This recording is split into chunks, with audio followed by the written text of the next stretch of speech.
Jam tangan Richard Mille Ahmad Sahroni seharga 11,7 miliar rupiah dikembalikan? Kita kan orang susah gak tahu.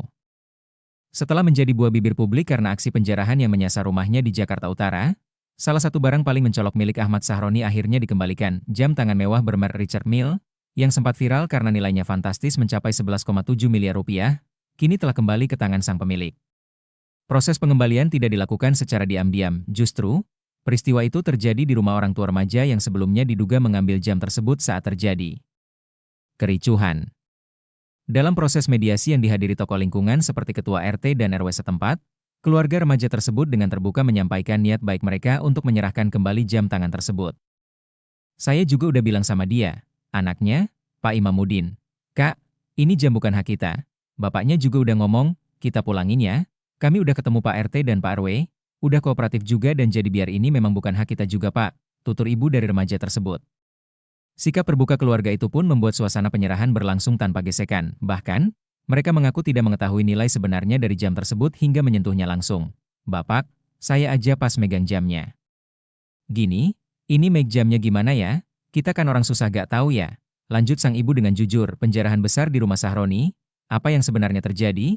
Jam tangan mewah itu hanyalah satu dari banyak barang pribadi yang lenyap ketika sekelompok massa mendatangi rumah Ahmad Sahroni di kawasan Tanjung Priok, Sabtu, 30 Agustus 2025.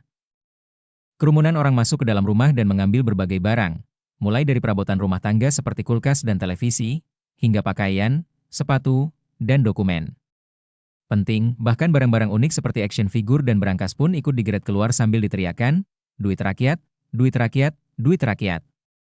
Ironisnya, dokumen-dokumen penting seperti ijazah, sertifikat tanah, hingga SKCK milik Sahroni turut berserakan dan dibawa massa. Peristiwa ini bukan sekadar kehilangan materi, melainkan juga menyentuh ranah identitas pribadi seorang pejabat publik, dari arogansi ke penyesalan. Perjalanan Sahroni di tengah gelombang protes kemarahan warga terhadap Ahmad Sahroni dipicu oleh pernyataannya yang dinilai arogan, ketika ia menanggapi gelombang protes soal tunjangan anggota DPR yang meningkat di tengah kondisi ekonomi rakyat yang sulit. Dalam salah satu komentarnya, Sahroni menyebut, orang yang cuma mental bilang bubarin DPR itu adalah orang tolol sedunia. Pernyataan itu menuai kecaman luas, namun beberapa hari kemudian, Sahroni justru mengaku hadir secara diam-diam di aksi demo bertajuk Bubarkan DPR di depan gedung parlemen. Saya ngumpet-ngumpet dan mendengar langsung.